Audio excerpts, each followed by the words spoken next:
তপ্ত মরুভূমির বুক চিরে যখন হাহাকার জেগে ওঠে তখন প্রকৃতিও যেন নিথর হয়ে যায়।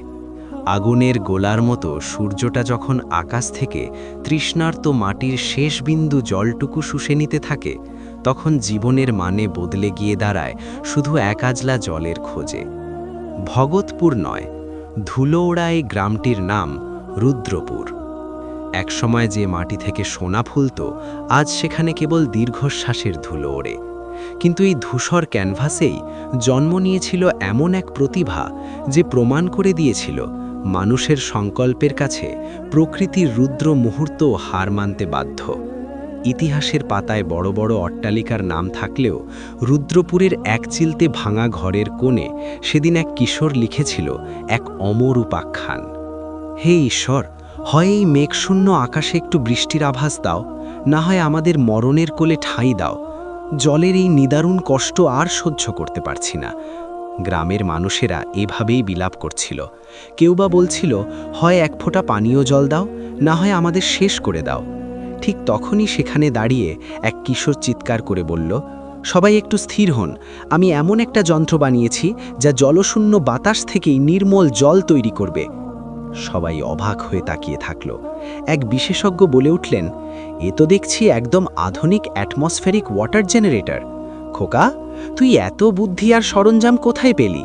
আসলে ইতিহাস সবসময় বড় কোনো কারখানায় তৈরি হয় না। মাঝে মাঝে তা এক অখ্যাত গ্রামের জরাজীর্ণ কুড়েঘাড়ে, বাতিল হয়ে যাওয়া মোটর, মূর্চে ধরা লোহার টুকরো আর একটা জেদি ছেলের আকাশ ছোঁয়া স্বপ্নের সংমিশ্রণে দানা বাঁধে। শহর থেকে বহুদূরে রুদ্রপুর গ্রামটি আগে ছিল ছবির মতো সুন্দর। সেখানকার বাতাস থাকত ফসলের গন্ধে ম, কুয়োর জল থাকত কানায় কানায় ভরা। কিন্তু সময় সব কেড়ে নিল। মাটির গভীর থেকে যথেচ্ছ জল তোলার ফলে জলের স্তর একসময় পাতালে গিয়ে ঠেকল। গ্রামের টিউবওয়েলগুলো কেবল বায়ু উদ্গীলন করতে লাগল। আকাশের মেঘেরা পথ ফুলে অন্যত্র চলে গেল। তীব্র তাপদাহে পুকুরের তলা ফেটে চৌচির হয়ে গেল। চারিদিকে কেবল হাহাকার আর খাঁ খাঁ নীরবতা। এই স্তব্ধতা কোনো চিৎকারের চেয়েও অনেক বেশি ভয়ানক ছিল। রুদ্রপুরের মাতব্বর ছিল গজরাজ সিং। তার মন ছিল এই শুকনো মাটির মতোই কঠোর। তার আঙিনায় কুয়োতে অল্প জল অবশিষ্ট ছিল, কিন্তু তা ঘিরে ছিল সশস্ত্র পাহারাদার। কলস হাতে আসা তৃষ্ণার্ত মানুষকে সে তাচ্ছিল্য করে বলছিল, বিনা পয়সায় এক ফোঁটা জলও বেরোবে না। এক কলস জলের দাম এখন 100 টাকা। এক বৃদ্ধা যখন হাত জোড় করে তার শিশুর জন্য একটু জল চাইল, গজরাজ তাকে ধাক্কা দিয়ে তাড়িয়ে দিয়ে পৈশাচিক হাসিতে ফেটে পড়ল। অসহায় মানুষগুলো যখন মাতব্বরের দুয়ার থেকে ফিরল, তাদের শেষ সম্বল ছিল কয়েক মাইল দূরের এক ভাঙাচোরা কুয়ো। উত্তপ্ত বালুর ওপর দিয়ে রক্তাক্ত পায়ে মানুষ হাঁটছিল। সেখানে হাজার হাজার মানুষের মাঝে মারামারি লেগে গেল। সেই দৃশ্য দেখে এক সরকারি বাবু তার বিলাসবহুল গাড়িতে বসে ড্রাইভারকে বলছিল, দেখলে শর্মা, জল নেই বলে মানুষগুলো কেমন পশুর মতো আচরণ করছে। রিপোর্টে লিখে দিও এখানে কাজ করা অসম্ভব। গাড়ি ধুলো উড়িয়ে চলে গেল। এই গ্রামেই থাকত কিশোর আকাশ। তার মা বাবা দিনরাত পরিশ্রম করে সংসার চালাতো। যখন অন্য ছেলেরা সময় নষ্ট করত, আকাশ তখন নিজের এক ছোট ছোট যন্ত্রের জগতে ডুবে থাকত। তার সংগ্রহে থাকত পুরনো তার, ব্যাটারি আর নানা বাতিল যন্ত্রাংশ। গ্রামের মানুষ তাকে নিয়ে হাসি ঠাট্টা করে বলছিল, পাগল মেকানিক। আকাশের বাবা কাজ থেকে ফিরে হতাশ গলায় বলল, আকাশ, তুই কি এখনও এই কবার্ড নিয়ে বসে আছিস? যা, মাতে একটু সাহায্য কর। আকাশ একমনে একটা সার্কিট মেরামত করছিল। সে মাথা তুলে আত্মবিশ্বাসের সাথে বলল, বাবা, জল বাইরে থেকে আনলে তা একদিন ফুরিয়ে যাবে। আমি এমন ব্যবস্থা করছি যাতে আমাদের ঘরেই জল তৈরি হবে। বাবা দীর্ঘশ্বাস ফেলে বলল, এসব আমাদের মতো গরিবের কপালে নেই রে। তখনই আকাশের মা পায়ে আঘাত নিয়ে ঘরে ফিরল। ভিড়ের চাপে তার মাটির কলসটি ভেঙে গিয়েছিল। আকাশ তার মায়ের রক্তাক্ত পা দেখে ভেতরে ভেতরে শিউরে উঠল। সেই দহন তার মনে এক কঠিন প্রতিজ্ঞা এনে দিল। সে মনে মনে বলল, যদি প্রকৃতি জল না দেয়, তবে আমি বিজ্ঞানের শক্তি দিয়ে আকাশ থেকে জল ছিনিয়ে আনব। শুরু হলো আকাশের কঠোর সাধনা।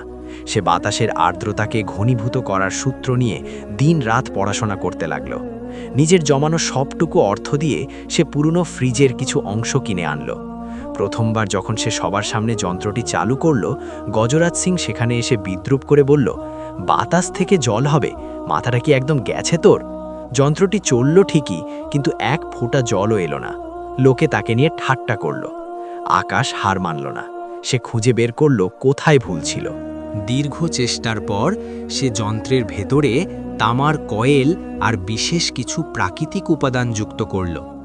একদিন রাত ৩টের সময় যখন পুরো গ্রাম ঘুমে অচেতন, আকাশ তখনও জেগেছিল। সে সুইচ অন করল। টিক টিক করে সময় পার হতে লাগল। হঠাৎ সেই নিস্তব্ধতায় এক অদ্ভুত শব্দ হলো, টপ। এক ফোঁটা রূপালি জল গ্লাসের তলায় চিকচিক করে উঠল। দেখতে দেখতে তা ধারায় পরিণত হলো। আকাশ উত্তেজনায় কাঁপতে কাঁপতে তার মা বাবাকে ডেকে আনল। পরদিন রুদ্রপুর গ্রামে হুলুস্থুল পড়ে গেল। আকাশের উঠোনে মানুষের ঢল নামল। যন্ত্রটি অবিরাম জল তৈরি করছিল। গজরাজ সিং সেখানে এসে দাবি করল যে আকাশ নিশ্চয়ই জল চুরি করেছে।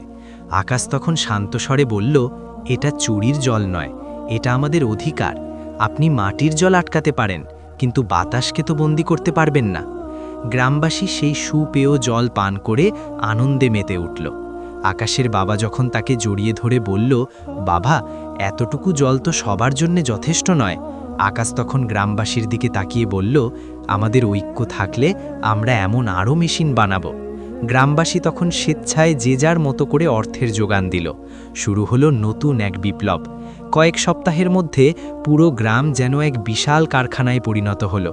আকাশ আর একা ছিল না, গ্রামের প্রতিটি যুবক তার সহকারী হয়ে কাজ করতে লাগল। অবশেষে গ্রামের চত্বরে সারিবদ্ধভাবে অনেকগুলো বায়ু যন্ত্র বসে গেল।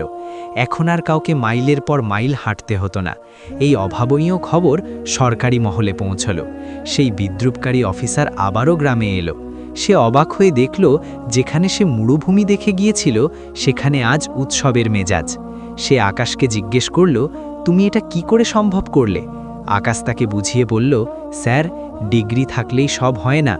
সঠিক ইচ্ছাশক্তি আর মানুষের প্রতি ভালোবাসা থাকলে যে কোনো অসম্ভবকে জয় করা যায়। দিনের শেষে সেই দাপুটে গজরাজ সিং এক লোটা জল হাতে আকাশের সামনে দাঁড়িয়ে লজ্জিত কণ্ঠে ক্ষমা চাইল।